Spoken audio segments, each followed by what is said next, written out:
to get started. Call the meeting to order. And first off, any public comments? I'm assuming no. Wait, second check. Okay. And the next item, approval of minutes. Anyone want to make a motion to approve? I'd love to approve. Any seconds? A second. Great. And all in favor? All right, that passes. Next up, we're going to go through the reports and information items. You can sign those. Oh, I've got those. Thanks, Tracy.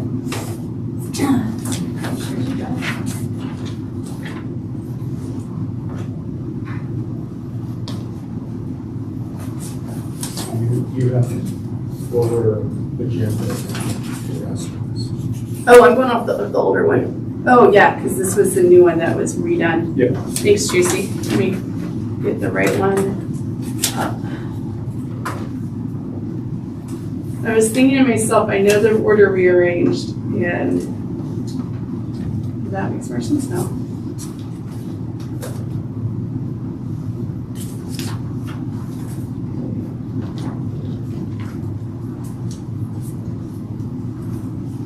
Okay, here we go.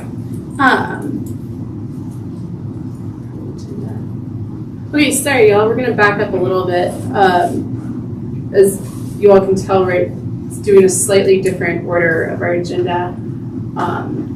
So looks like everyone's present, Tracy. Not sure if you got that down. Approve the minutes. Public invite to be heard. No comments. So now we're moving on to new business. Director's report and other reports at the end. There are 3 new business agenda items I put on here. I don't think any of them are going to take a lot of time. The first one is updating the bylaws. And the first question I had, Jeff, was, do you know, is there any guidance from the city on the process of what that looks like? Generally, when I've done this with other boards, boards give us comments on anything that they may want to have us revisit or to look at. And then after that, we send it to legal, and they make their comments, and then we present it back to the board. Okay, thanks. Okay, so thanks, Tracy, for sending me a copy of the most recent bylaws, the 2016 ones. I took a brief look. I didn't bring anything to this meeting because I wanted to make sure I understood the process first. It looks like there's just a few updates really that need to be done. So what I'll do is I will email everyone the current copy of the bylaws, and then next meeting I'll come in with a few changes myself, what I see that needs to be done, and I'll ask if it's all right, Catherine, Rihanna, Mark, if you all also want to make any comments that you see, bring those to next week's meeting.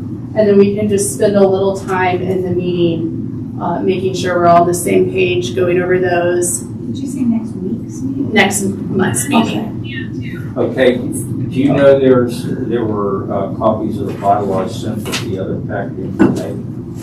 There was. Oh, no, there was not. The bylaws were sent to everybody. Yeah, I have one. Oh, okay. So that just will save you a step. Awesome. Okay, perfect. Well, let's continue on the next meeting. If we can all come with any suggested edits, we'll just combine those, give them to Jeff at next month's meeting. Does that work for everyone? What's the next steps on that?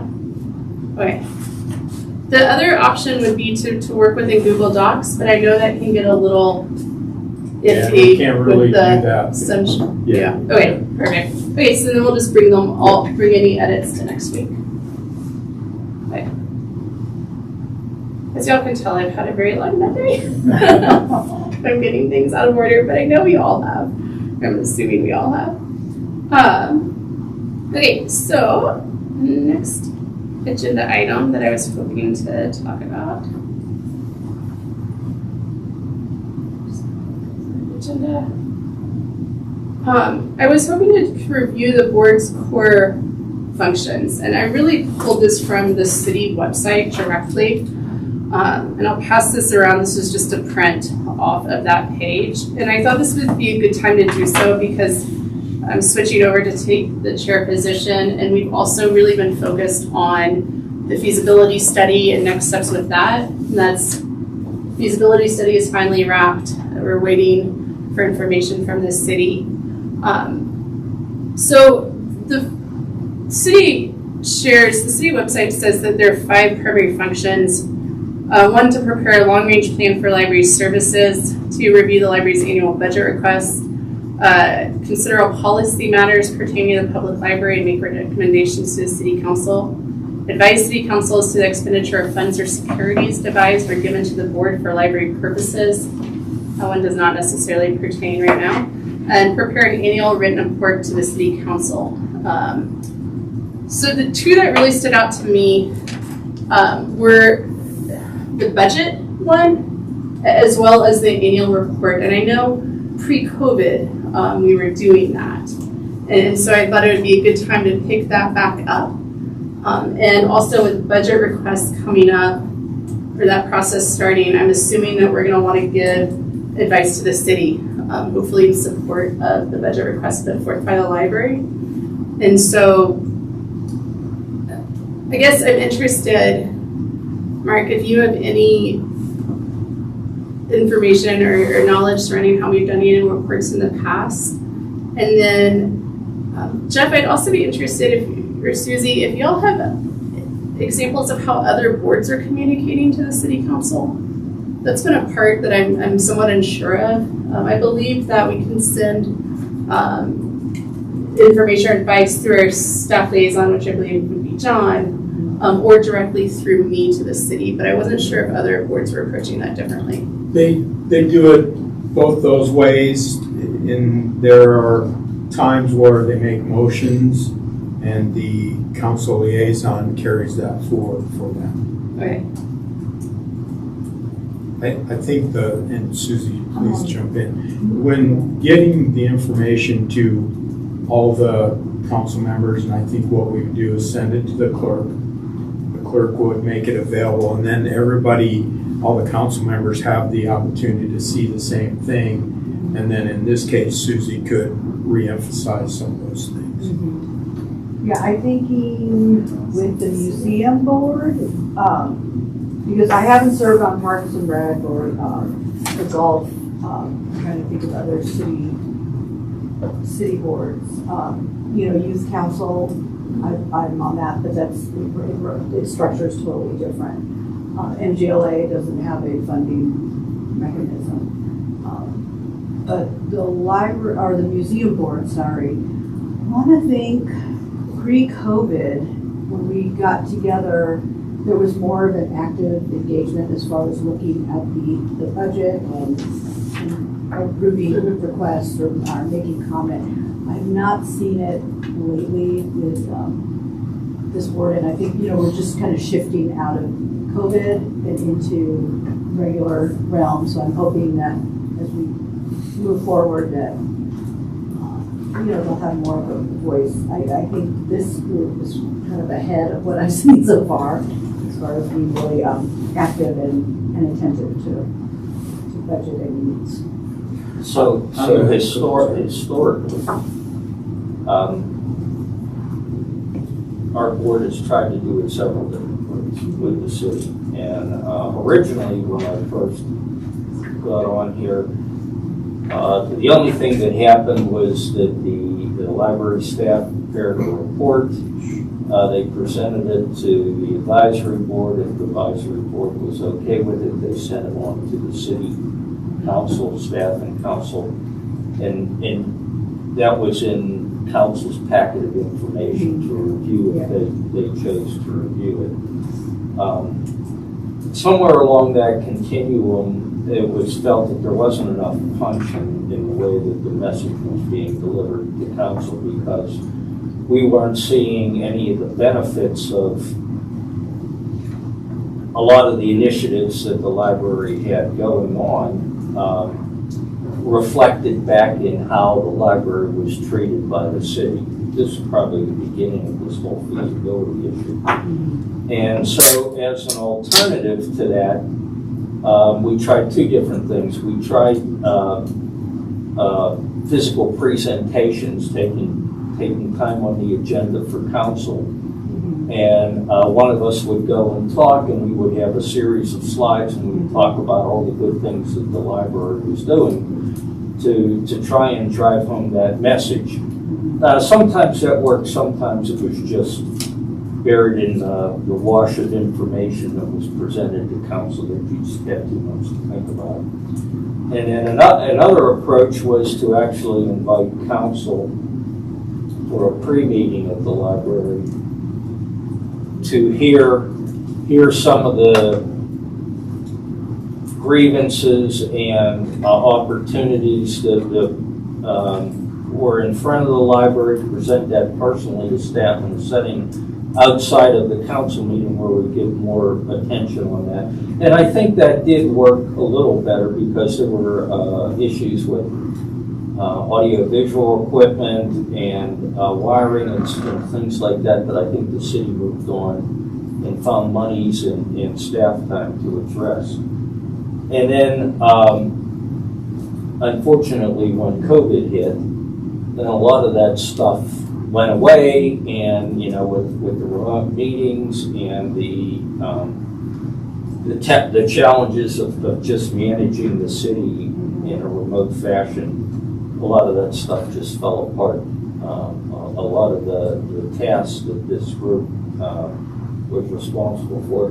I would also want to jump in along with the list of things that the board should focus on. Somehow in all that, we once this whole initiative with the city and how it's going to fund and tax the library gets resolved, I think we ought to resurrect the process of the strategic plan. Because at that point, you'll have an understanding of what your future might look like. And I've always thought it was overly difficult for the library to move forward if they didn't exactly know which direction they wanted to go. And I don't think the library really was at fault for that. I just think that's just the way things work. I completely agree. I don't think there's been a strategic plan since 2018. It sounds like she's having, Catherine, are you having trouble hearing? Yeah. I was with Mark up until he said we should revisit the process of something, but it dropped And I out. noticed when he turned his head, that's when your ear, yeah. This could be angled maybe Yeah, a little bit. the more. mic is. Or it could be the speaker's problem. But anyway, the point I was making, Catherine, was that I think the board needs to revisit, and it sounds like the library is in agreement, revisit once all the funding and tax initiative things have been resolved, at least in terms of where the city thinks the library should go, to put together a strategic plan. Because I don't know if we've ever had one while you were on the board, and I don't know whether we ever had one when Cynthia was on the board. We used to do that, and then we would be able to refer to that in our discussions on the budget and on our discussions with, what message will we communicate to council? Are we on track with the strategic plan? This is what we agreed to do, or are we in line with that? And somehow that all got lost in COVID. So I guess this is kind of like going into a couple of different directions that we need to follow up on. To continue with the strategic plan piece, is there currently a strategic plan, even an older one, for the library? Well, the last one I found was written for a period, I believe, and I'd have to check on this. I think it went through 2018. Right. And I just don't know, I would guess that the goals and everything that was established during that period, even if they weren't met, I don't know if it's relevant anymore.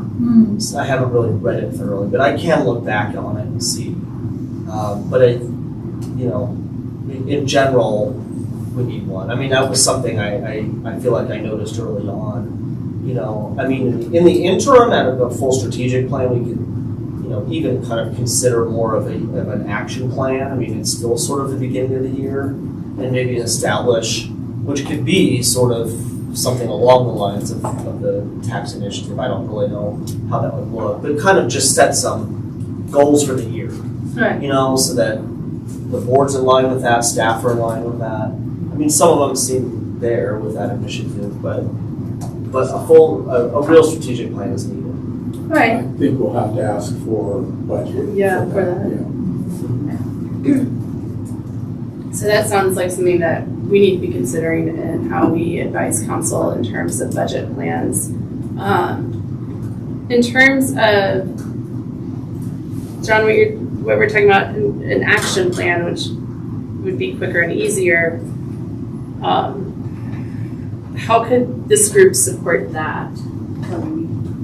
Oops, I'm sorry. No, just don't want you to. I think, I mean, in a few, there's a few ways. I mean, I can speak to how I did it in a previous role. I mean, I started by speaking with my leadership team within the library and established some of those, and then bringing it to the board and reviewing those and kind of seeing if there are really additions or any other contributions to the board or disagreements. Like, that's a really bad idea, you should take that off. Never happened, but it could, you know, so getting that true value from the board, which is advice on something like that, and kind of some input on whether that seems like the right goals and direction. So you're saying that would be staff driven? That's how I've done it before. That doesn't mean that has to be, but that's what I'm familiar with. It could at least get us through this year until we see if we get funding for a full plan. Right. Yeah, I mean, and like you say, they're fairly simple. I mean, I think we established maybe 3 to 5 overall goals, and within there, some specifics, right, to help measure those things. And actually then, at our monthly board meetings, I would report on that action plan every month, and what did we do to meet any goal within here. And, you know, not every month had every aspect, but hopefully something within the month would do that. So it seems to me that once you understand where the city is going on your branch library initiative, I mean, that would be one of your action items, I would think. But beyond that, there's a whole host of other things that I think we talked about last time that you didn't think were in that overall tax initiative, like a storefront library, like upgrades for the main library, staffing.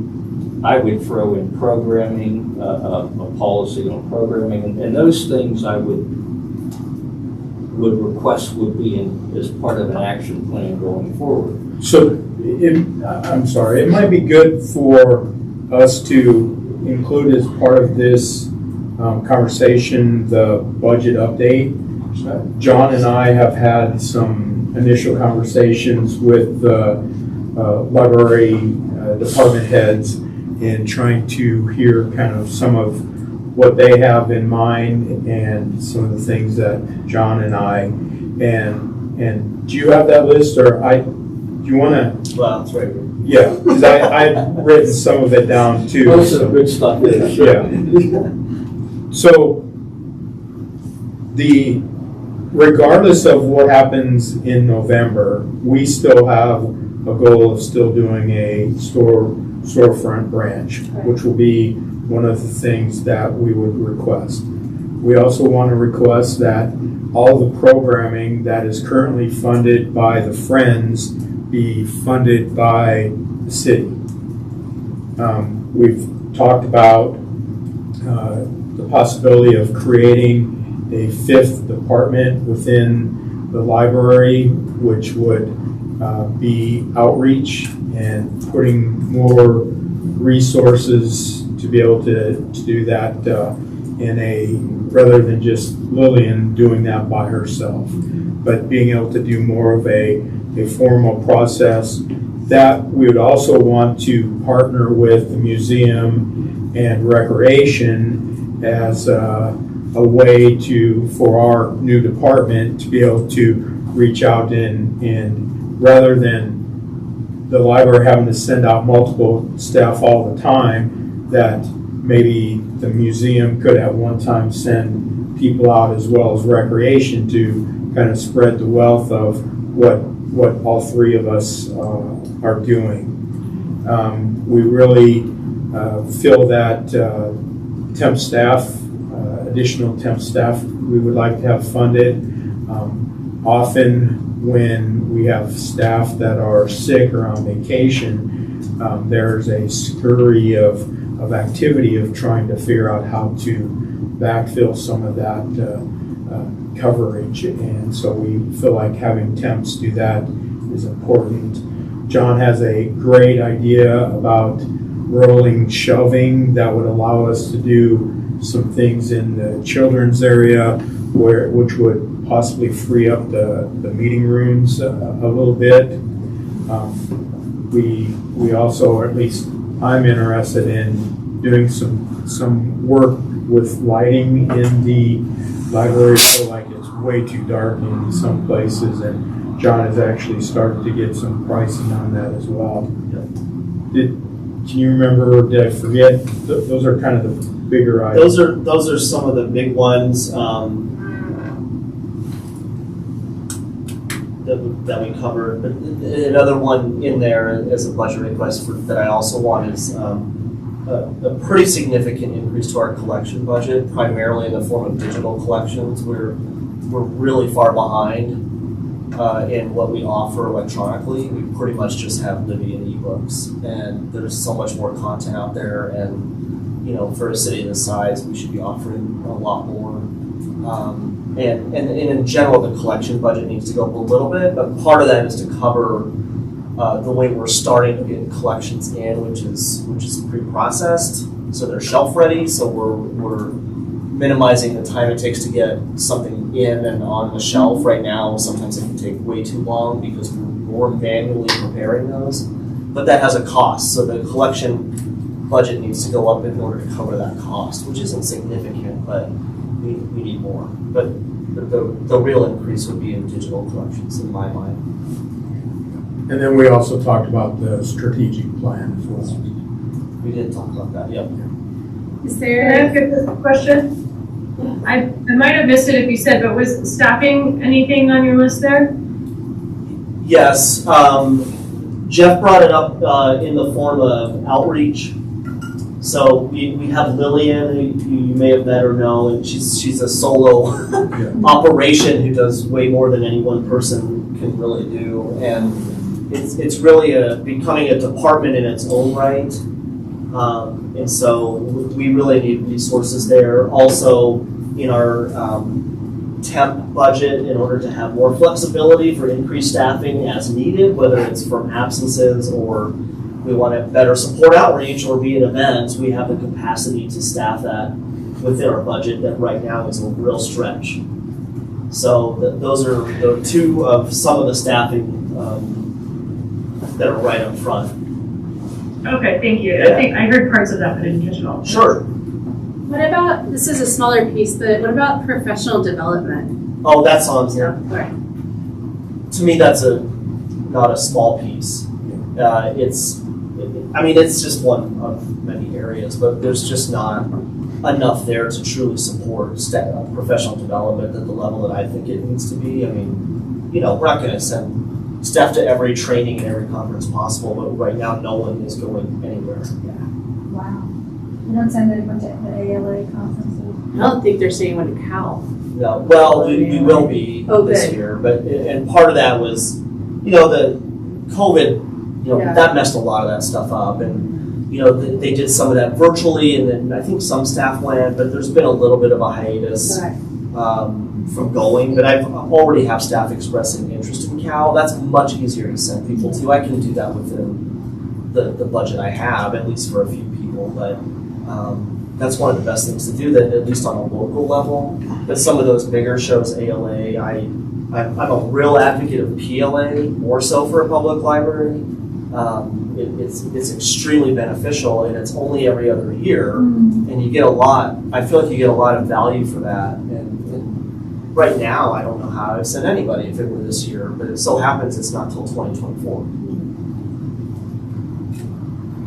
You should have a training budget, but Offhand, I don't know how much. There is, and I don't offhand remember either, but it's just. It's not very much No, for it's 70 employees. No, I think, in the case of like a PLA that's generally out of state, I could probably send one person. And I just think more than that should go to something like that. There's tremendous value in that. I'm a big fan of librarians having professional development funding, so I'm so glad to hear Oh, yeah. that. And then even just for some smaller trainings too, that they may not have a high price tag, but if you can get more staff involved, and then at that level, you can really start including a lot of staff, where everyone feels like they're getting the benefit of some type of development, not just the professional staff. Agreed. And I would say that maybe as a byproduct of COVID, there's so much more that seems to be available virtually and sort of like a la carte around different topics and different aspects of libraries that for very, very low cost, I would agree that to make that accessible to staff would be, there's so much going on in libraries across the country right now. I think that would be a priority Yeah. to me. So I'm just kind of going back to where we started this conversation, because I know we're jumping a little bit. It sounds like strategic plan is in the budget. So of course we'll be hearing about that and come back to that later. We would like it to be in the next year's budget. Oh, Just okay. to clarify. Yes, Yeah. yes, yeah. Okay. And I am used to running on a June through July year, or July through June year, so y'all are gonna have to constantly remind me, I think like a lot of us at this table, that we don't do that here. But I also really like the idea of an action plan, just for this year moving forward. That pared down version you were talking about, John. Is that something that the rest of the board would be interested in? And John, is that something that you think you could bring to us? Yeah, I'll second that, and I think if you're starved for ideas, which I don't think you are, a lot of the things that were put on the table were just items that were identified in the feasibility study. Right. It's like part of the shopping list of deficiencies in the feasibility, just Yeah, I pick think off one of those. it's not, to your point, that it doesn't have to be an exercise of something that takes months to where we don't have an action plan until like September. I mean, this can be done pretty quickly. I could write it right now myself, but I don't want to approach it that way. I'm a big proponent of staff, like this is your action plan, you tell me what your priorities are. I will have some. The budget is one of the simplest things on there. And we've started that conversation, so it's like some of the goals I can come to you with and checked off, so I think I have no issue putting that together. Even, I probably can have some sense of a draft by next month. That'd be wonderful. Yeah. Thank you. Catherine, Brianna, any comments on that? Yeah, I'd agree. That'd be really helpful. I think for putting together a shorter plan too, I've seen other organizations do either like a year in review or kind of do a fast to develop the future kind of a technique to go about it. I agree with what John was saying about going to staff and getting their priorities as well. I think that makes a lot of sense. So yeah, I think it'd be good to see a draft. So. I have a reminder about that. Sorry, my Google is talking. Yeah, my only other thought, I agree on those two fronts also, but I just wonder if there's going to have to be like a little bit of a choose your own adventure model where, because there are some things in flux with regard to like, how is the library going to be funded and is there going to be a storefront or another branch? Like, obviously something can be done for this year, but looking forward, there's going to have to be something that encompasses different models for the future. And I'm just wondering if the board can be helpful with that, or if some kind of like a retreat model, half day or something like that would give us more time to help in any regard. I think, well, for some of those, in my mind, those might fit more in when we get into strategic planning. in my mind, for action plan, like for example, something that might be in there is just something along of what kind of programming we're providing and what kind of measurements we're trying to hit for that. Like, let's say like we want to just, it could be as simple as we want to increase our circulation this year, so what are we going to do that? And that's, it's something that takes staff effort, and what are we doing? That means what are we doing with our displays? What are we doing to get people to check out more items? It's very local, but it's meaningful because it's library advocacy. The more people use the library, the better. So it may not be like a large topic in the sense of buildings, but I think some aspect maybe needs to be in there, at least as far as, if that day comes, are we clear as staff and as a board of what could a storefront library contain? What would that look like? And that's worth an effort of maybe putting into an action plan. But I want to give that a little thought. Because if it gets too big, it gets, you don't want to find yourself where you're just lost. I think letting John come back next month with something from you all to react to, and then if he missed the mark, then we could maybe talk about the retreat. But let's give him a chance to take a look at that and come back with something. Great. All right. Thanks. Thanks, John. I thought you could have it to us by 9, but you need a whole month. Made it sound too easy. Okay. And then just circling back to the other core functions we discussed, to me, the most pressing is really to make sure that we communicate our support of these budget needs to council. And so I'm just curious, and this could be the director's report, but can you just remind us, both of y'all, of the timing of the budget process? Yep. The CIP, the capital projects, kicked off last week. We have until the end of April to submit those. The budget will kick off mid to late April, and we'll have until the end of May, usually, to make our requests.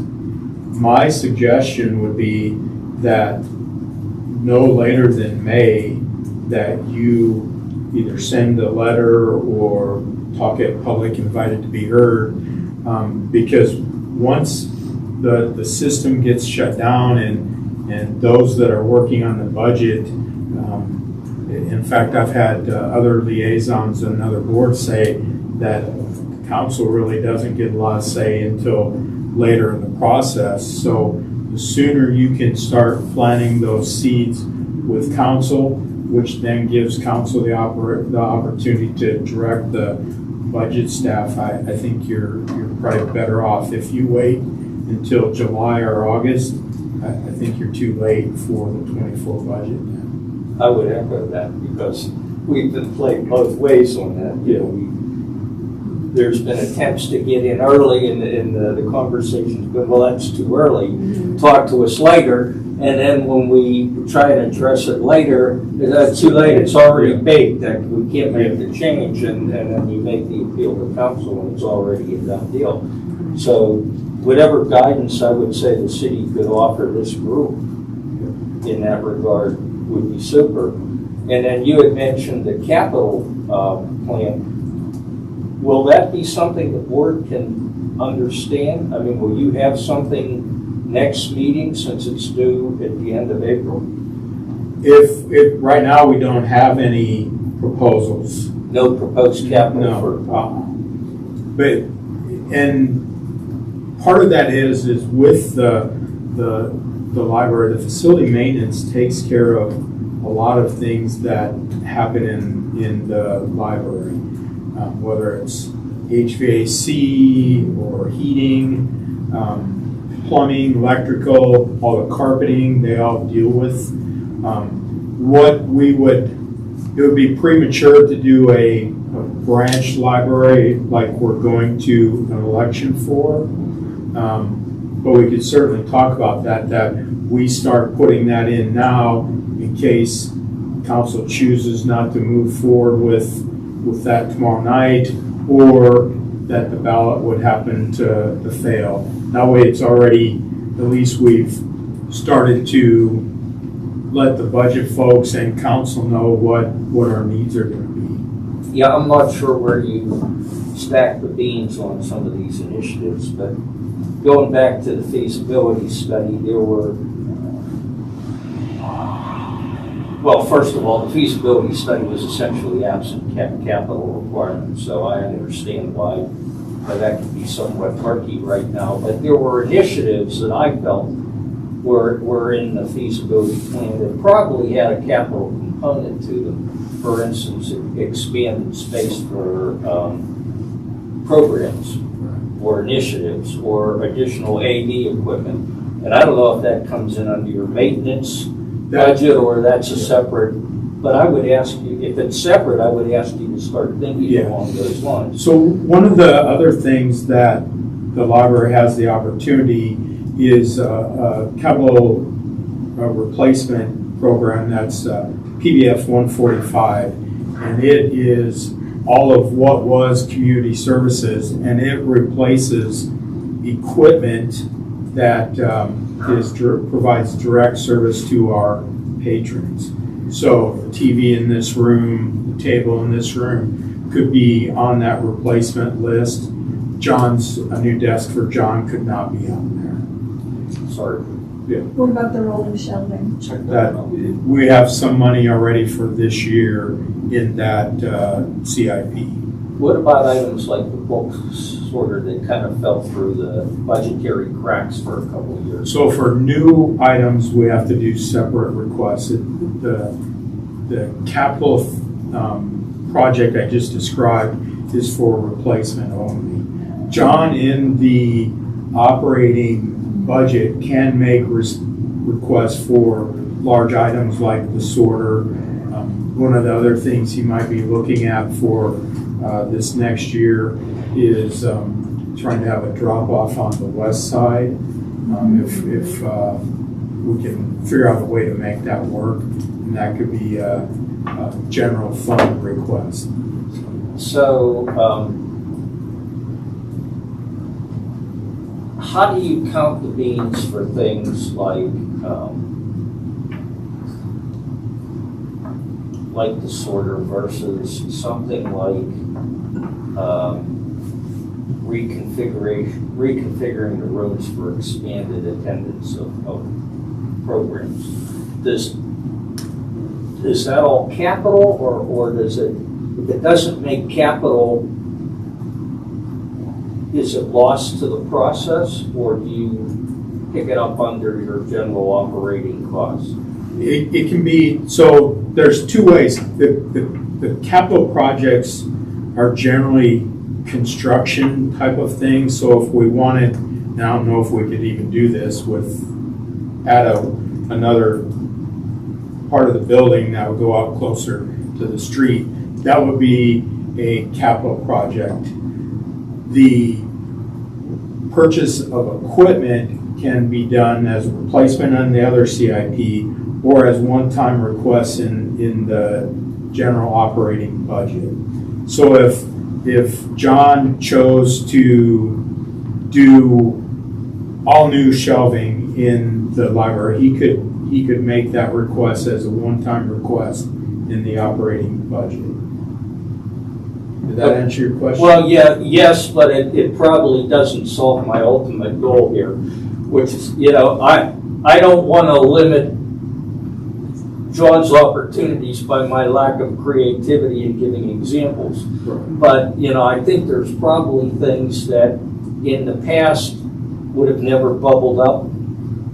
Right. Because of the way the system worked in the past. And if it's a more open channel to communicate those types of desires and initiatives, I would just say now's the time to put it in and test that process. And John and I have had some of those conversations that I think we got the message pretty loud and clear from council last year that they didn't always know that we had requests. I think the mayor said that, and they will know that we are making I would requests. hope you'd prove her wrong. So we may not get it all, but it won't be. But if you don't say, you're definitely not gonna get Yeah, it. So. exactly. So one clarifying question with this, as you mentioned, there's no proposed capital request.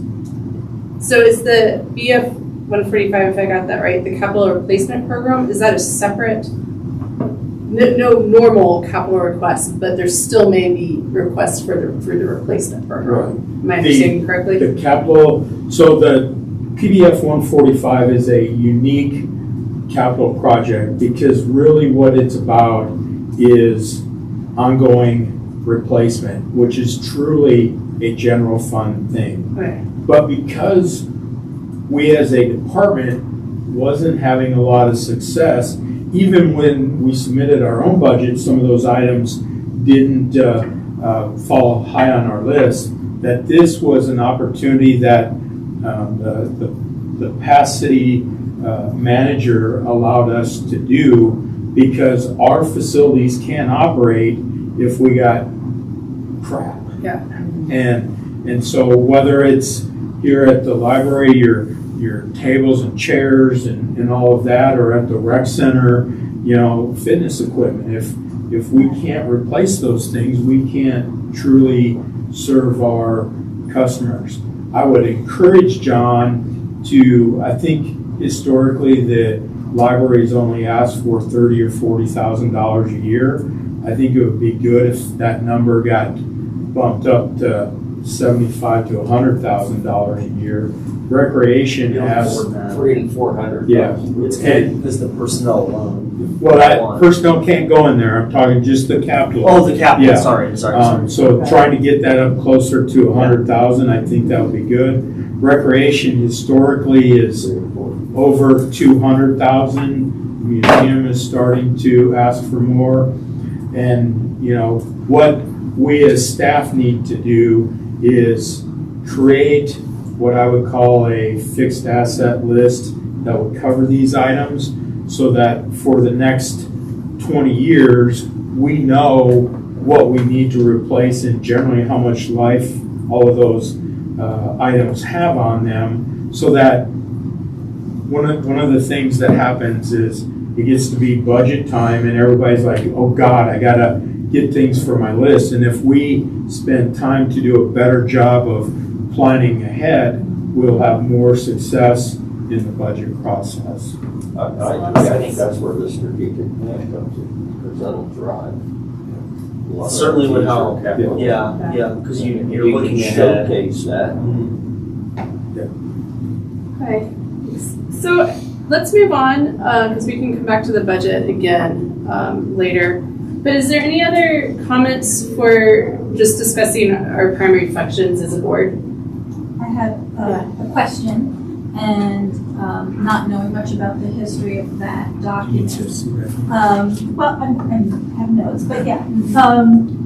Wondering about adding some more clarifying language to the verbs listed here. So like when I read this, the purpose of the library board is to prepare a long-range plan, review, consider, especially with that first bullet. I know that we're not preparing a long-range plan for library services in a vacuum, disconnected from staff and others. So, whether it's adding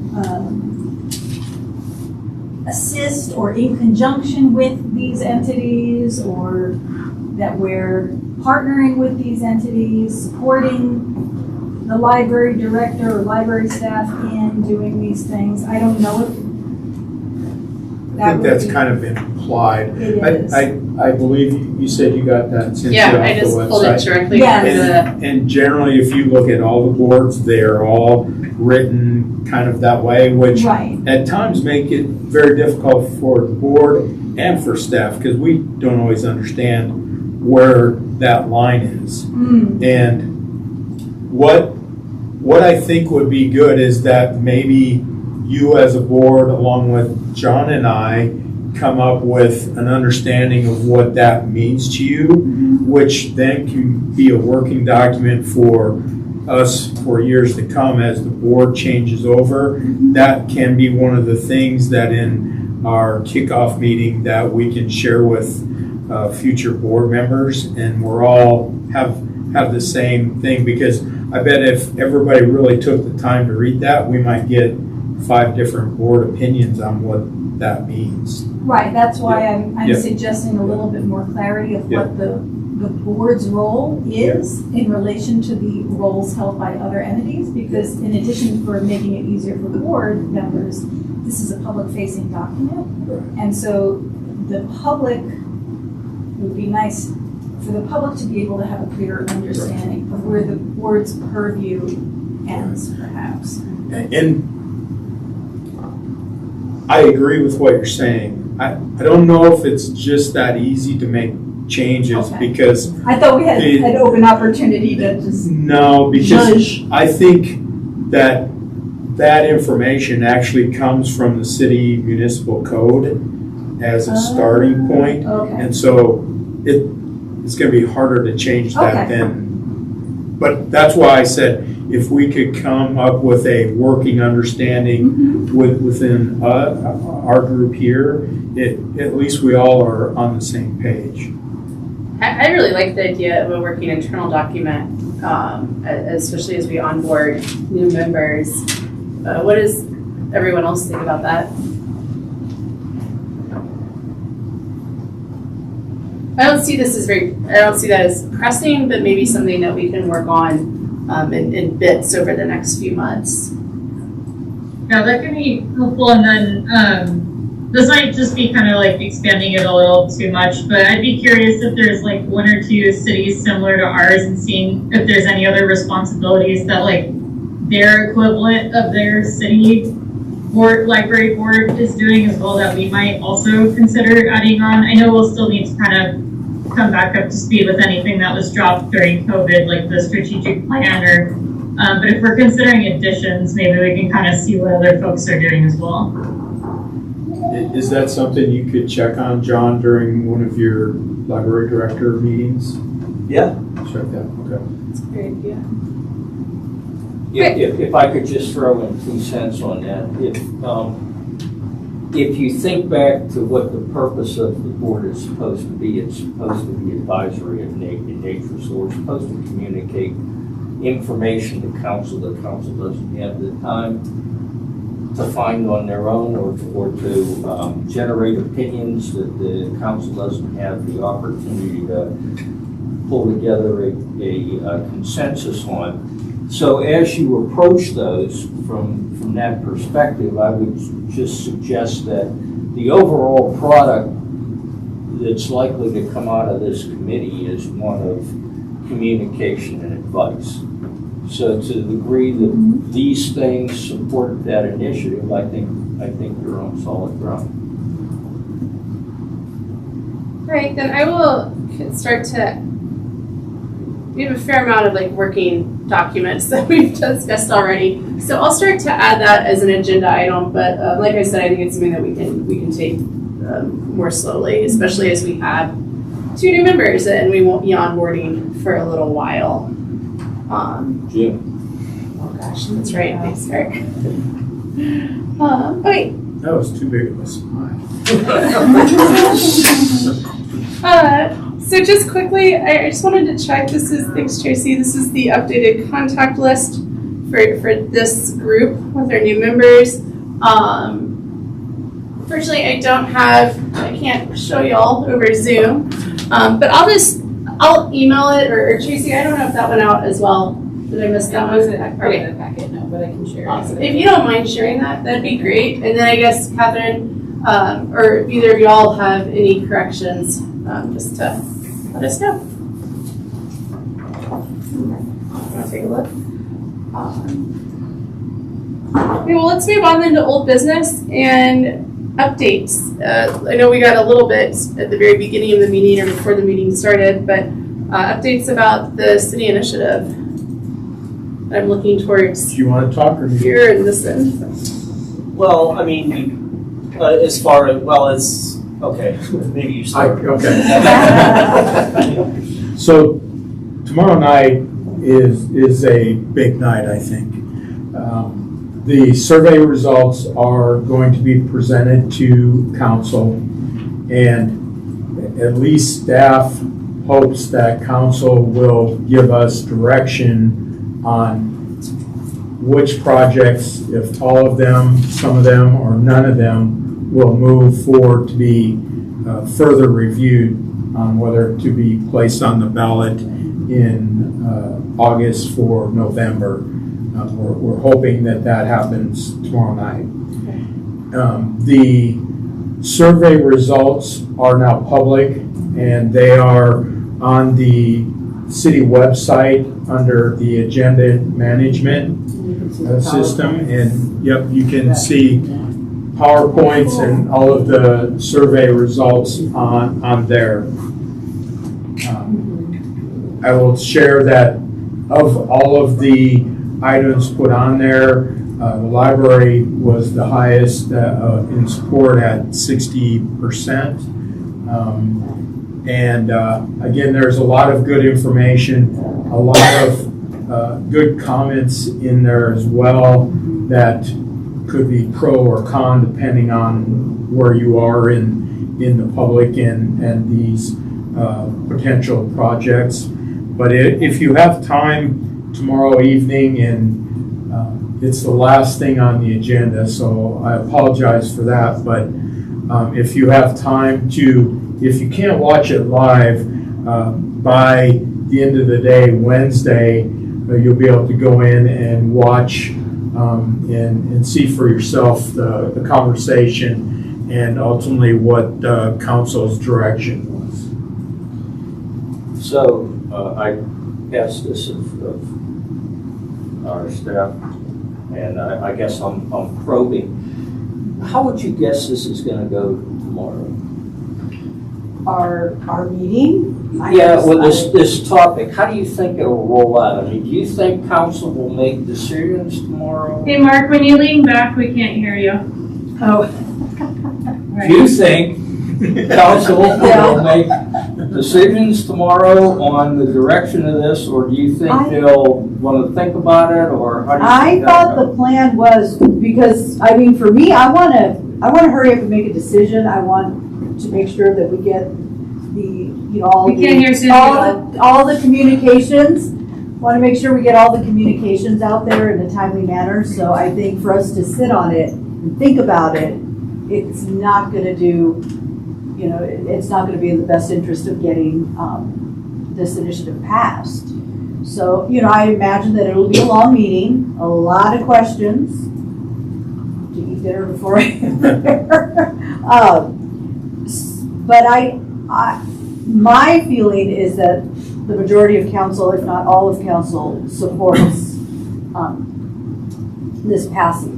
So do you think, I mean, there's the way the initiative, or the way the survey was put together, each initiative was kind of like an encapsulation of what was suggested for that particular city service. And some were favored to a larger degree than others. So do you think council will go down through those 10 or 12 initiatives and pick winners and losers? Or do you think they're going to say we're going to go for all of it? Or do you think there's not going to be enough information for you to put something together to take it to the ballot? I think the biggest, when I was looking at it, the biggest ones that were red flags to me was, and I understand why Centennial Pool, I mean, that pool is fractured. It cannot be upgraded. It's got to go. And, just to hear that 28% of the participants who supported changing Centennial Pool facility to remove the pool and put in the basketball courts and fitness space, only 28% said that they would either definitely vote yes or probably vote yes. But 55% said no. So, we kind of think about okay, by adding some of these more, not controversial, but just, well, I guess they are controversial because people want to hang on to the Centennial pools, knowing that there's a pool on the east side. I think, having those tagged on, it could be a liability as far as the success of passing the initiative. The other one was Montgomery Park, and I think a lot of people didn't even know where that would be located or where that space is. So there's a lot less investment in those, and I worry that because according to the survey, they're turned off by that. They don't want to support that. If we tack them on, would it then create a scenario where people just And it doesn't mean that initiatives like Centennial Pool don't get addressed, it just wouldn't be part of this package. yes. So the reason behind all those questions, Yeah. other than just curiosity, was, do you feel that the library's case is strong enough as it came in from the survey? Or does somebody from the board need to speak at the public to be heard to make the case? I mean, I'm not going to tell you to don't worry about it. Sure, but I don't think we want to. I don't think we want to drag out a long meeting to make it longer. No, quite frankly, I'd rather hear from you than some of the other public comments we get. So, no, it's always nice to hear. I'm sorry, we really can't hear Susie at all. Oh, It's not facing her. It's not facing me. Okay. So, I'm not going to discourage anyone from coming to council. I think that's always a good idea to share your perspective and share what's being discussed on the board as well and our priorities. Just based on what I was reading in my packet, the library of all the items, that was the most favorable. I think the community really wants to support and adequately fund the library. So I'm not worried that would be one of the items that would be pulled off. Okay. And I'm only speaking the Centennial Pool part, and No, I understand. that's mine. I just want to update My Cynthia point of since view, she yeah. had to step on. I just asked whether somebody from the board needed to talk tomorrow in support of the library. Can I ask you a question real quick about the survey itself? I did take it, but I should have taken notes, but I don't remember. Were any of the questions about the library worded that actually said it would be adequately funded? Because I don't remember that. I just remember talking about building branch libraries. Yeah, no. No, it was not anything, it was all about capital investment and a new library or new facilities with the funding that would go along with it. Nothing to do with current funding levels. So there's nothing in this tax that would guarantee that either the existing library or any new branch library would be funded at any of the levels listed in the feasibility study that we want. No, it is funded based on our estimates of what it would cost to open a branch library and operate it. Okay, so would council be aware then that would still be another issue that would have to be resolved even if this goes through, or Yes, where do you think? yes, yes, it is a concern, yes. But again, that was the budget thing we were just talking about, and we would be bringing those items back to you in April for you to give comment as we prepare for 2024. Two completely different things. But I think your perspective is right on, because half of the feasibility study is not addressed by this initiative. The upgrade of the main library, the storefront library staffing, the targeted funding, none of that is going to be part of the monies that are allocated if this initiative passes. Right, so my concern is if this initiative does pass, then we're left again to continue begging for money, and people are gonna say, well, we just gave you all this great stuff. But I just wanna make sure that the conversation about how is it all gonna continue to look continues, I guess. Which is, again, what the budget conversation we just had. trying to implement those things that were identified in the feasibility study, including the storefront branch. So I think Yeah, I'm not denying that. I think I'm just saying, like, show me the money, I guess, right? Like, the proof is in the pudding. We'll see if it actually happens. I would love that. That would be wonderful. But we've done it a lot and it hasn't happened. So I think I think that's something that we're going to want to really think, refer back to the feasibility.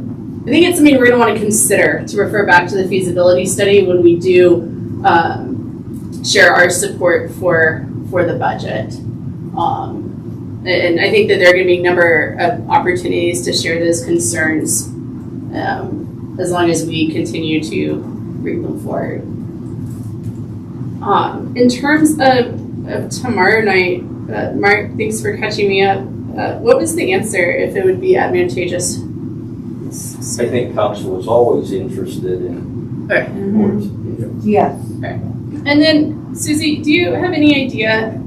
This may be an impossible question. If I'd be able to stream part of the meeting tomorrow night. Do you have any idea when you think we should tune in? Oh, gosh, I'm looking at the agenda right now, and it is the last, it's the last item, so, let's see. And it also, it's hard to gauge, because in the event nobody pulls items, ordinances on first reading, then, we just pass it all in bulk and move to the next section. If people pull out items, then that could carry on the conversation. Plus the number of people talking under public invited to be heard. There have been nights where it gets to be 9 o'clock and there hasn't been any business conducted. No, yeah. So I think, given the nature of the importance of what you guys are going to talk about tomorrow night, I could see that going a ways, don't you? Yes, Yeah. I know for sure it won't be 8 o'clock, but then watch, I totally misspeak. Yeah. We're like halfway through the presentation at 8, but I can kind of safely say that 8 o'clock, if you tune in after 8, you should be okay.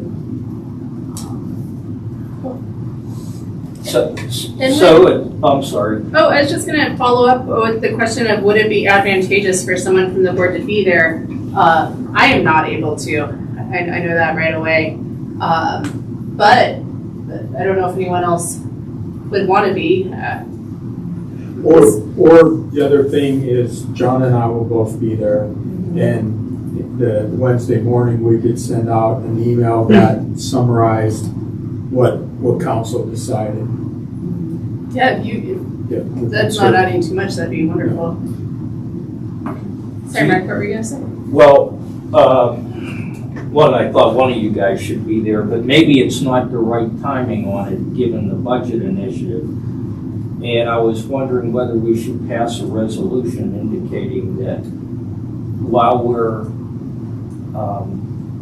happy that the city is starting to focus on the library's funding, that it's only part of the battle as we see it, and there also needs to be consideration for the funding for upgrades to the main library and for a storefront library, as were identified in the feasibility study. And you just send that off to,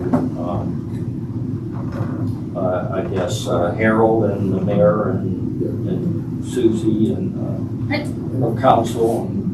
I am curious if this would be an advantageous time to do that, or if it would make more sense after that discussion and as we learn more about the budget request for this year. But I'm curious, Mark, what you think in response to that, and then what the rest of the board members think about this as well. And hopefully you all heard me. I do think there is a strategic aspect to what you're suggesting, to pay very close attention to how the conversation plays out. Tomorrow night, what other items are brought and seem like exciting or sensitive issues, and then we can figure out how to tailor our next communication accordingly. Because there's no decisions that are being made tomorrow in regard to the library, yes? Yes. Well, there could be, There could be. it seems like. So you didn't ask my opinion. Yes, but but I'm we love to hear it. So there is a potential that tomorrow night, council could move the branch library forward. That's almost $23 million for the construction and another $3 million for operation. I think it would look bad if we then said, and that's not enough. I think your point, Mark, is important, but I don't think it should come tomorrow night. Because it isn't, with all due respect, it isn't council who you have to worry about. It's the public's gonna be hearing that too, and they're gonna hear, my goodness, they just got that much and they're telling us it's not enough. So just my 2 cents. I think it could come later. I think Cynthia said, yeah, come after that, so it's clearly 2 separate things. Well, if it's my turn, I respect your sensitivity, and yeah, I could see that. I could see that kind of reaction. At the same time, I guess I've found myself many times being behind the ball on these initiatives, where you think you jump in at a certain time and you find out, well, that's too late. By the time you get there, events have already passed you by, and then the opportunity to influence the discussion has been lessened. I mean, I understand the argument of waiting and being more strategic, I guess, in terms of the timing of this. But I would just, from my perspective, counsel the board, you got to really stay on top of this, because it's real easy for the city to move forward on this, and you think you're okay and you're not okay. I would agree. I think that in my short time of being involved with the library, that the board has been very clear on what your goals are and what your interests are. And I think that when you see the full list in April at the meeting of what we're going to request, I think that gives you the ability to say, and when you go to council and staff is asking for X, Y, and Z for the 24 budget, and you can support that piece that way. I think it just is a better look for voters. We don't want to turn anybody off, because even at 60%, once you get your ballot, that 60% may actually be some different number. So we certainly don't want to do anything to burn a bridge. Again, just my 2 cents. So let me turn to our members on Zoom, just to see if there are any comments that you all have. And I think the main discussion we're having is, it would now be an appropriate time to weigh in as a board. My thought is to wait, but we also have some other thoughts and reasoning why. And Mark, your resolution idea would just be to put in front of council the idea, kind of that I was saying, that like these other pieces of the puzzle still need to be taken into consideration simultaneous to this tax measure. Right, Catherine. And I mean, I'm okay if the board wants to wait till after tomorrow's meeting and then decide whether they want to send a resolution or not. I just think there should be a communication of the sentiment of the group as to the general direction of where the funding for the library needs to go. No, that's why I brought it up. I 100% agree with you. And I'd be inclined to just say it too, because I don't think it's going to surprise anybody. Yeah, I think when the other shoe drops, either when you put it in the budget or if it doesn't get highly identified at that point, at some future point down the road, people are gonna say, hey, what gives? We just voted for this. Why are we being asked to pay for more? I mean, I think that's just natural. Yeah, my concern would be then they would say, well, we can't pay for that, right? We already paid for this other thing. I think it's, personally, I'd rather know up front what is the combined cost of actually running a high quality library. And yeah, do I want to pay for that or not? Versus, oh, I agree the concept of the building and I don't even think about how to run it. I guess an example that I will use is a new rec center is another item that's on there. Just because there's a new rec center on there doesn't mean recreation won't also ask for additional things as well. They're two, in my world of looking at the budget, they're two different things. And we will push for the library just as hard for these items that are going in the operating budget as we would for things in the election. I apologize if this is a rookie question, but is this like just a simple matter of somebody who is presenting to just say a sentence? Like, keep in mind what we're discussing now is separate from any of the potential requests and operating costs. I thought that presentation of the feasibility study was so informative. There was so much information there that, and of course not everybody watched or read that report, but you would have that. If you were at that meeting in November, you would have that memory and know, like, yeah, this is not the whole picture, this is just one thing that we're talking about. But like, can somebody just say that? Like, remind everyone listening, like, this is separate from operating? I don't know, Susie, what your thoughts would be on that question.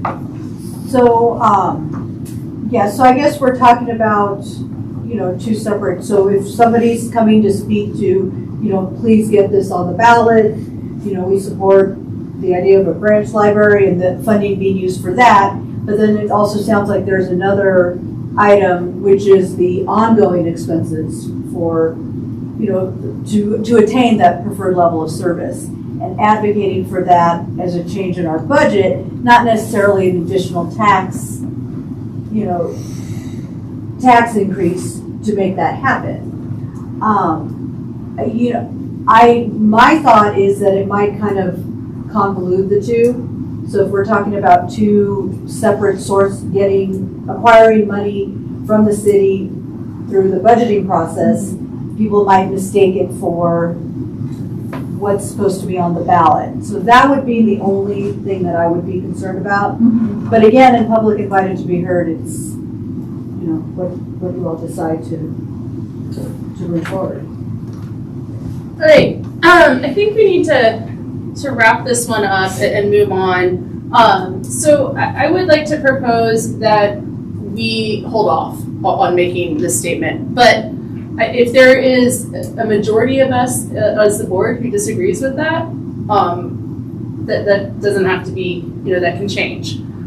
So would anyone like to make a strong case that we want to make one of us goes to public invited to be heard tomorrow night? Or are you all okay after this discussion with making sure that we have a strong communication once we have the full budget list and make sure to include information about the preferred level of funding from the feasibility study then?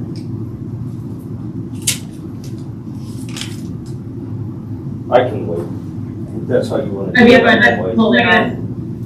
not gonna die on this cross, but I do think it's important that we get out there. I can't go tomorrow, so it's hard for me to push it. All right. Before we, go ahead. I was just gonna say, when you get, the window's pretty short. Yes. As far as when it opens and then when you have to submit your proposals. Is there a way that the board can acquire, your list prior to having to finalize it so they can weigh in on it, or? Well, it would be our hope that we can present that to the board in April, so Okay. that if you have other suggestions, we still have time in May to make other requests. And then I think, the council meetings following those, that would be the time for you all to come in Mhm. before everything is closed. That feels so much more like a natural flow. Uh-huh.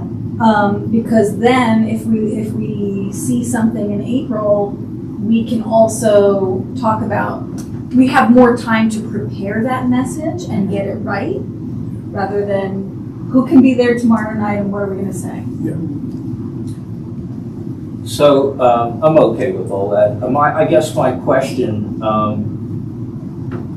has the city ever figured out what the other component represents in terms of money? So you've got 23 million in for a branch library, but there's another component to the feasibility study to get it up to the preferred level, which includes upgrades here in the storefront, plus staffing, plus programming. Has a number ever been put on that second piece? No, but that's what we'll be working towards, for the 24 budget. Yeah, but you're not gonna put it all in the 24 budget, right? We'll probably. Can't hear you. You're not gonna put it all in the 24 budget, are you? I can hear you. So my thought would be that we would look at a phase of that phasing where we do it in one to 3 years and present that to you as a board to give comment on. That's too long a time, too short a time, but to get your feedback on what we're thinking. Okay, well, yeah, I like that. The point I was trying to put on the table is that if you don't know what that second component is, you don't know how disruptive it might be to a conversation on funding overall for the library.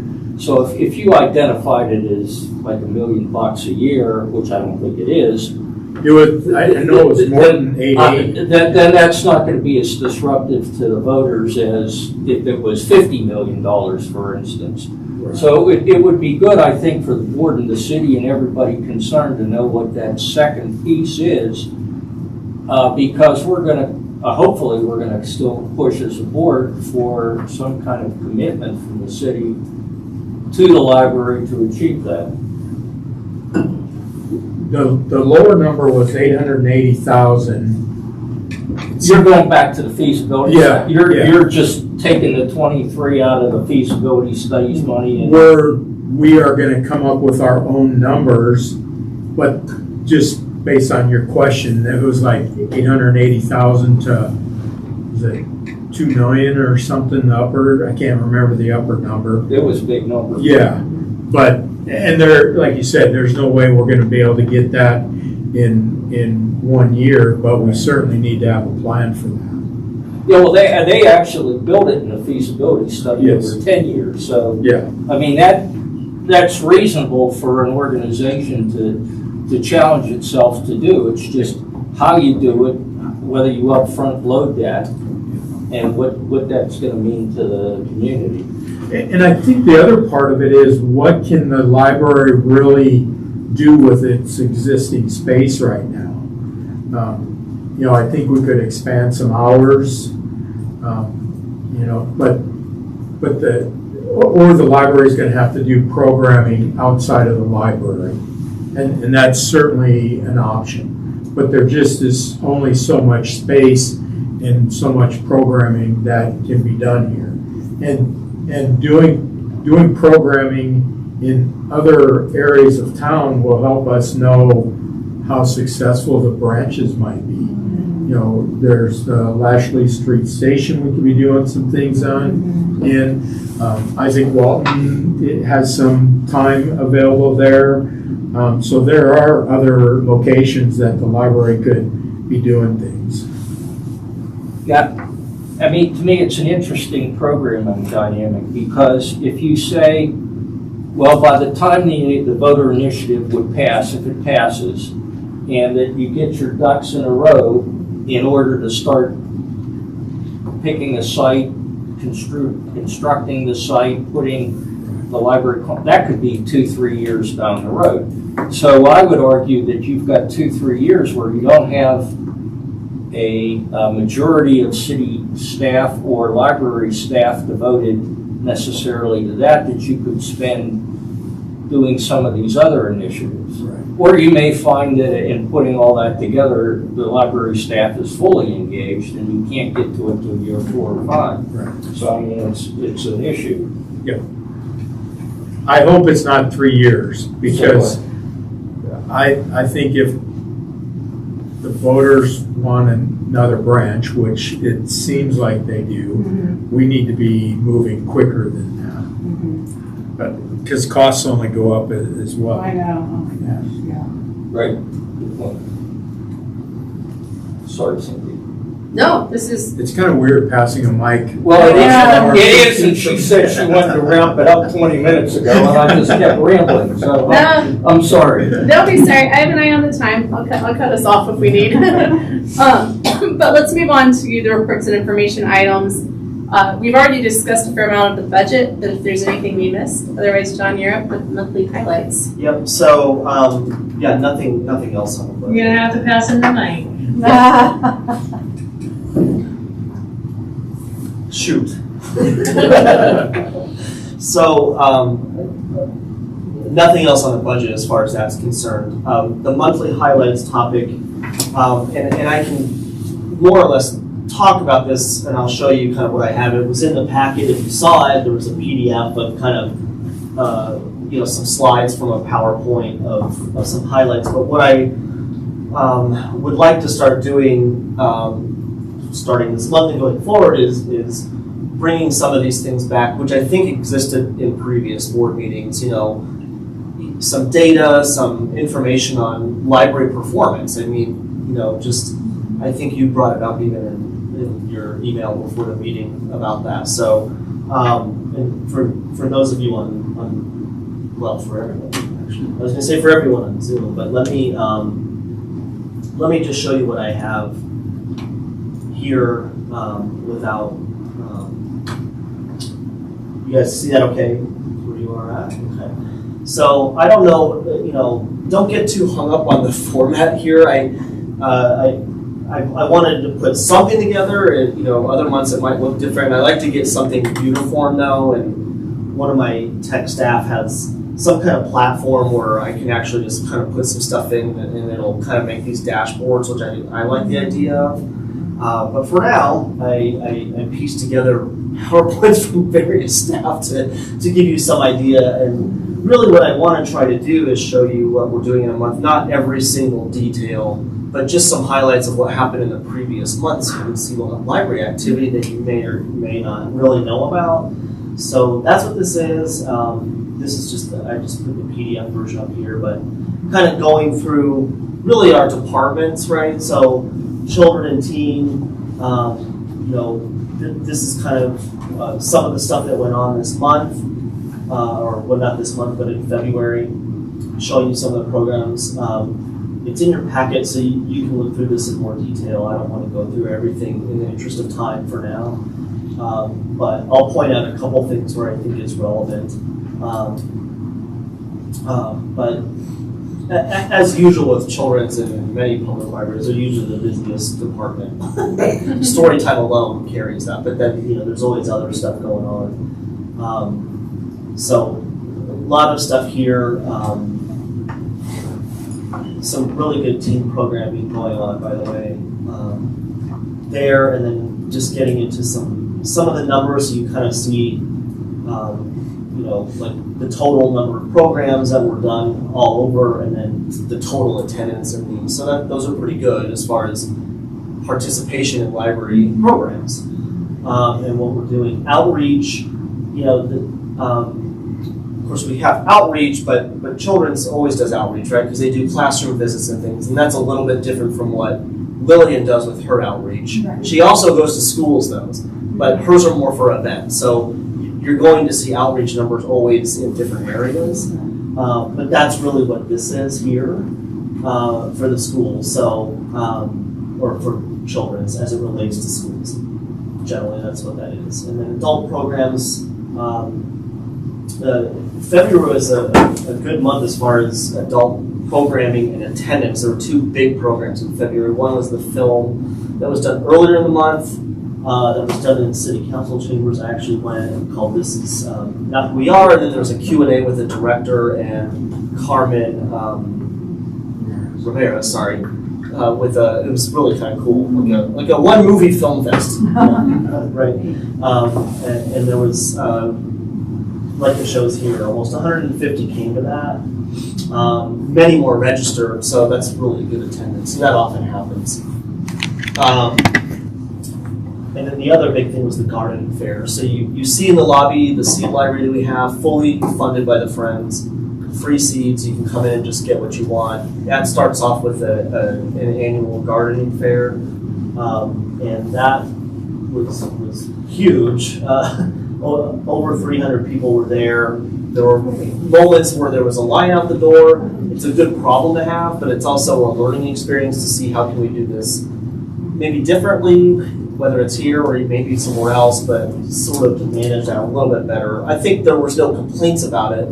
But I don't like the idea of people kind of having to wait to get in necessarily. Although maybe that's okay, because then people see like what's going on in the way. So there's that. All the other programming here that went on in adults, and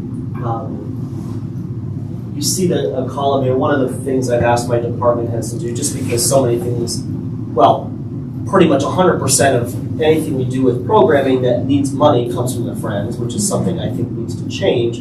But for the moment, I want to capture that, and I also will report this to the Friends because they're interested to know what is our money going towards. I mean, I think they know, but this is a much better picture for that. So there's that outreach. There's a million things that go on. I don't really know how Lillian does it. She's out there all the time. Somehow she's in two places at once, I think. But she's got a lot of steady programs going of outreach, like recurring things. She goes to a Mexican market and just stands there, and people come, and she issues library cards on the spot. Most people don't know anything that's going on here. I mean, it's like a brilliant idea to me. She sends me, Lillian is who's pictured here if you don't know her, and what you're seeing here is actually how she sends me her monthly reports, which are usually no less than like 25 or 30 slides, because she includes a lot of pictures, and I think that's really meaningful data. Her report that I didn't put here also, she hands out comment cards, and there's really good feedback on some of that. And it was a little hard to kind of render here, but so that's what you have, and then you can see just the sheer amount of stuff that she's doing.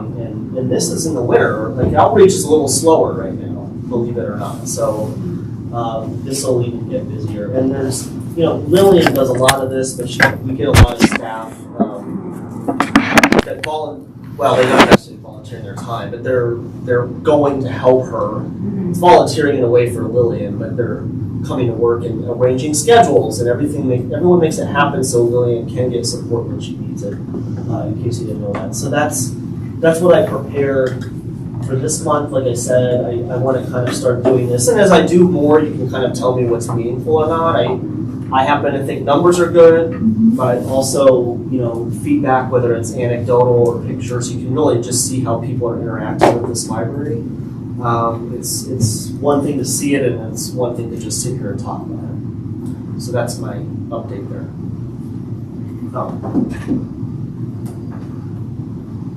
So one of the first things that comes to my mind is I'm so glad that one of the budget requests is to expand that department, because I would hate for that staff member to be burned out. Yep. So I think that's maybe important for this board to keep in mind, that we also want to work to prevent burnout as well. Is Lillian, who also does the story time in the parks in the summer? Yes. She's amazing. I've only seen her dressed as a butterfly so, for the children's story times. Any questions for John? I'm just guessing at this point there's no baseline data and you can switch to actually compare these numbers? Or are you sort of starting to create your baseline here now with this work here? I'm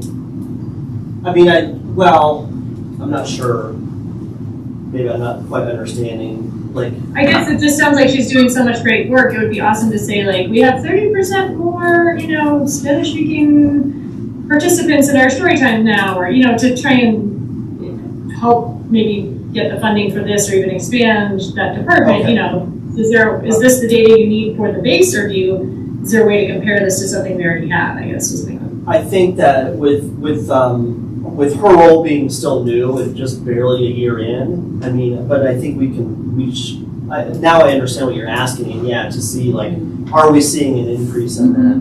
And we have, so we need to track that, right? Because what she's doing is having, at least in one case, a direct impact, at least on attendance in story times that are in the library, right?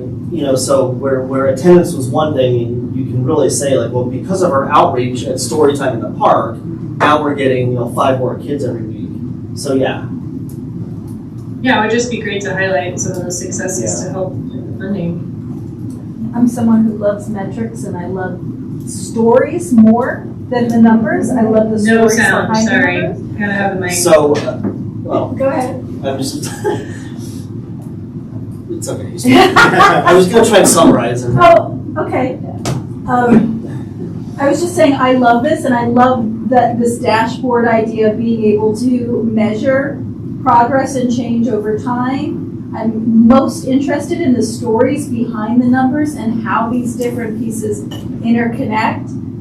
It would be really interesting to see over time, is there a connection or a relationship between our outreach efforts and circulation in those different departments?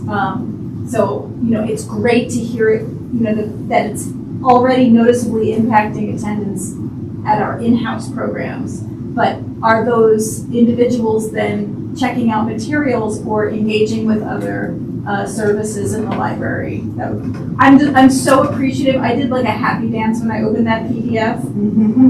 I just love seeing that glimpse inside the activities for the past month. Thank you for giving that to us. How did your kids react to that happy dance? My kids react to anything. They're mortified that I even exist and breathe. So, yeah. Yeah, thank you, John. I think that's great. And one thing that we had discussed briefly is possibly bringing back staff visits as well. Yes. So for all of us, stay tuned for that. I also, just to share my own opinion, I love both the quantitative and the qualitative measures, because I think with libraries, of course, we need usage stats and so on, but so much of the value is beyond the numbers. So I really appreciate the pictures also.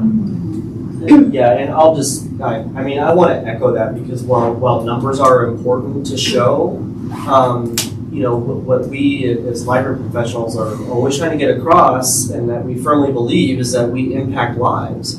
And numbers don't show that. Stories show it. And getting the real actual feedback and it can be something just, someone really enjoyed something and they were just entertained or whatever, and it could be another person that, because they came to the library, their lives were saved because they got a job, because someone helped them. That's what's meaningful, and I think that's what gets votes, honestly. So. Yeah, and I think that a successful program could be based on a high attendance, but also it could be 2 people with the interaction and a connection. So I just want to make sure we don't ever fall into the fallacy of thinking that attendance is the only measure. Any other comments or questions before we move on? Jamie, should I be passing this to you for the Friends of the Library Liaison update? I don't have a whole lot to say. The Friends meet on Wednesday. We had a very successful sale. I don't know how much I need to report on that, or what you already Maybe just the big numbers. It was about 10,000 that we brought in, which I want to say was a record amount of money, especially our opening day. We shifted our timing a little bit, so normally we did the Thursday through Sunday, and this time we did the Wednesday through Saturday, and then did our breakdown on Sunday morning. And just that shift, I don't know, it just kind of shook things up.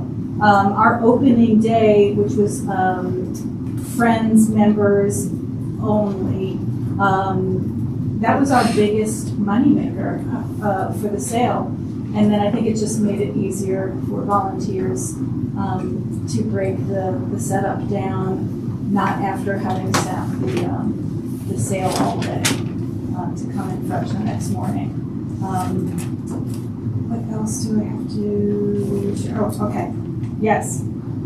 We had one resignation from the Friends Board, so we are looking for another board member. And then hopefully, you have shared these slides with Prudence or? Not yet. Okay. Bring that. Well, I'm not gonna, I won't be able to be at that Friends meeting because I had a previous commitment for this day a while ago. But I told Prudence that, but I didn't think to send the PDF, so I will send that. Okay. I actually wasn't sure, but now with your here, you can kind of share what I said maybe. I just I'm thought I happy should to. present it. I wanted to ask permission if Yeah. you weren't going to be presenting it. No, I think, But I this would is like that. exactly the kind of information that they've been asking for. Or so they have told me. so I'll send that to you. Yes. That's all I've got. Yeah, but if there are any questions or specific things that you want to know, I might know something. No questions. Remind me the mic is in front of you and we still can't hear you. Okay. I said I don't have more to report, but if you have any specific questions, either about the sale or other Friends activities, I know they're planning their annual members meeting for later in the spring and combining it with a volunteer thank you or volunteer acknowledgement appreciation piece. So after Wednesday, I might have a more robust report for April. And then if you want to just. Oh, yeah. Oh, yeah. Okay, oh. Scar, can you hear me okay? Okay, I'll speak loud. So I was gonna update council tomorrow. We have we're gonna be hearing the survey, but we already discussed that at length. We did have our retreat, the 10th and the 11th. And that was very productive. We were able to have in-depth conversations around what our work plan, our goals and objectives, and just making sure that we're getting through that. The work plan that was created before I got on council, I think it was 2018, and just looking at how they progressed or how we've all progressed during the years. But the big focus, of course, it's the operational. That's that big overarching with all of our departments. But key things that we wanted to give attention to: housing, getting that attainable and affordable housing so residents or people who work in Longmont can afford to live in Longmont, and people who have kids and their kids grow up to have a secure place to stay. ECE, early childhood education, that was another one that was on that 2018 work plan, and we're looking at how we can incorporate that, just that philosophy of birth to 5, having that strong foundation, and how we can offer as a city support for employees specifically. I was looking at employees, and we heard a little bit, a presentation from the, not at our retreat, but at another council session from the Early Childhood Coalition, and ideas they had to create like a universal early childhood initiative for Boulder County and surrounding counties. Transportation, of course, there's going to be a lot of changes coming in with multimodal. We're doing Vision Zero.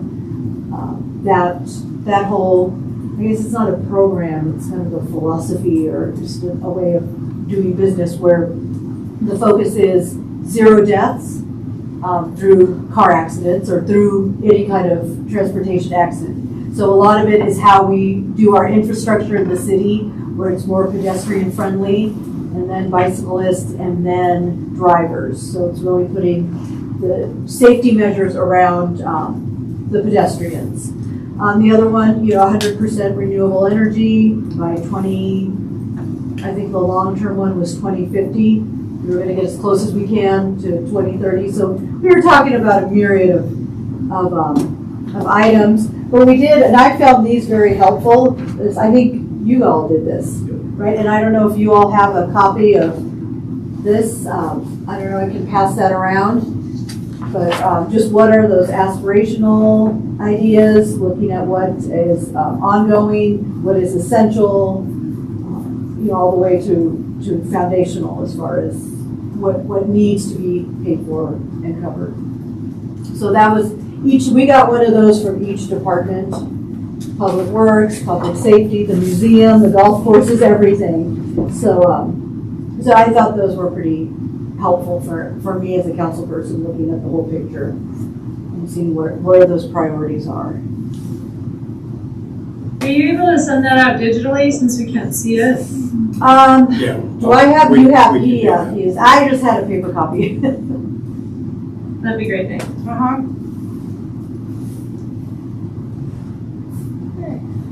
Yep, and that's all I have. Unless anyone has any questions for me. Questions for Susie? I have a question, but it's not library related. Should I wait till after we're done? Maybe just in the interest of time, if you don't mind.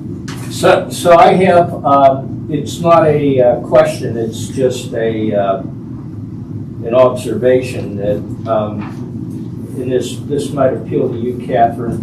This has a listing of things that the library desires to accomplish. And I haven't really studied it, of course, but I would add some kind of long-term stable funding to the list. Who made that document? John and I did. If you get a chance for a rewrite. Jeff and John made it. That wasn't the goal of that. It was really to share with council Yeah, that was for our us. current work efforts that we do, not about what we're trying to attain based on the feasibility study. And if you look at, because we have ones for shared services, utilities and public works, public safety, the electric department, the water. I mean, we have one of these for every single department. So I think just having that itemized list of just, and it wasn't, I know it doesn't get in depth. The public safety one was pretty large, but even then it didn't get to, as far as like specific numbers or budgeting. It was just the central, the core ideas that they're trying to, that has been a focus for the group. Yeah, Because it's I thought it very was well done. Yes, and I have a lot of these to digest, so. So these numbers are the percentages, is it percentage of expenditure of effort or labor, or is it, okay. Effort. So so public safety organized in this regard. Time. So 5% of their time is dedicated to this. 10% of their time was dedicated to significant community support work or urgent and critical needs. So. Cool.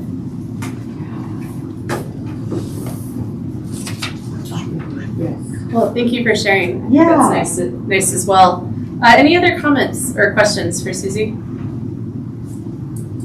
Great, let's move on then. Library board comments.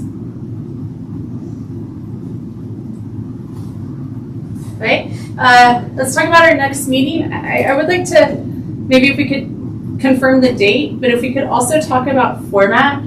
I typically am a fan of hybrid because I think it allows more people to participate, but I also am recognizing the limitations in this room. And so I'm curious if we could hold a full in-person meeting next month. But let's talk about the date first. So third Monday, so I have that as April 17th. Anyone have any conflicts or any reason to rearrange that date? Don't do it for me. I'm just in the middle of district negotiations, so we do have a meeting.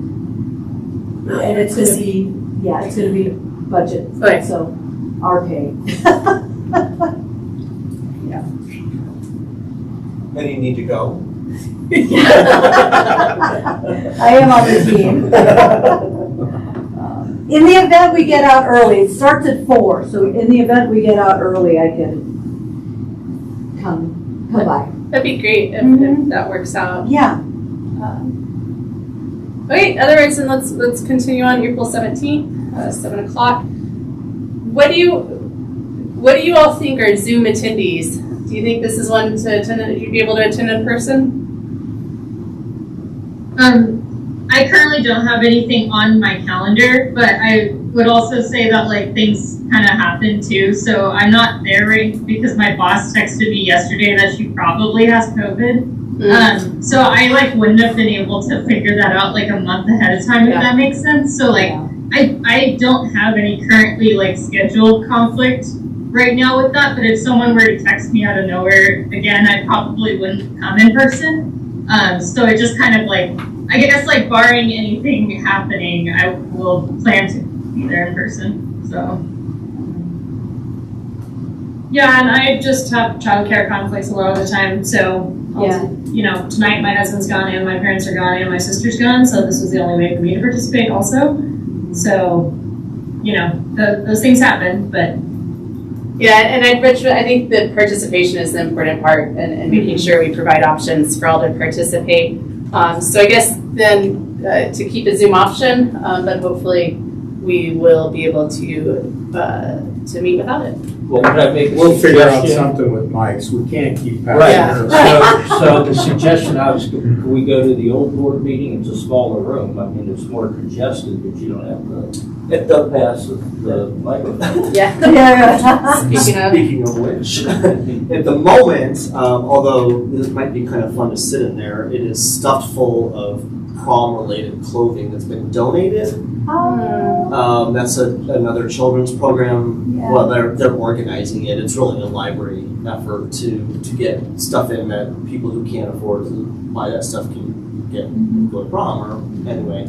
So I don't know that would happen next time. But what can happen in this room is more than one of these. So we'll make sure the technology's figured out so we're not at open mic night or whatever this is. Okay, that'd be great. It's curious because in my classroom, just a single laptop will pick up everybody. I don't know why it's different. It's the fan. Oh, the background fan is what John was saying. Yeah. I don't know. Okay, anything else regarding our next meeting? Other than that? Can we just name the May meeting too, because May gets so crazy? Yes, great idea.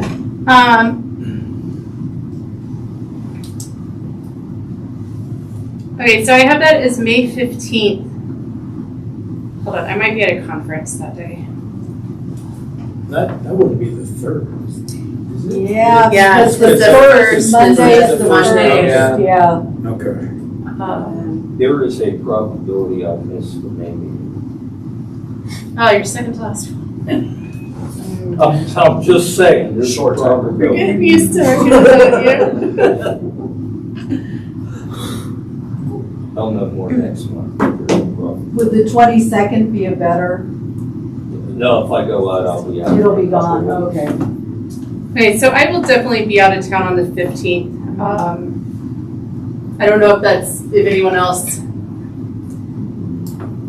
knows that already. You want to do it a week early? Yeah, I could do the 8th. I could do the 22nd. I don't know. I'll be at a conference on the 22nd, but the 8th would work for me. I like the 8th. You are here the 8th? Mark and I can do the 8th. 8th. I cannot, but John can. I have Park and Rec board. Okay, the 2nd. Yeah. Susie? I can do the 8th or actually all of those are good for me. Okay, then let's move to do the 8th. It sounds like the majority of us will be here then. All right.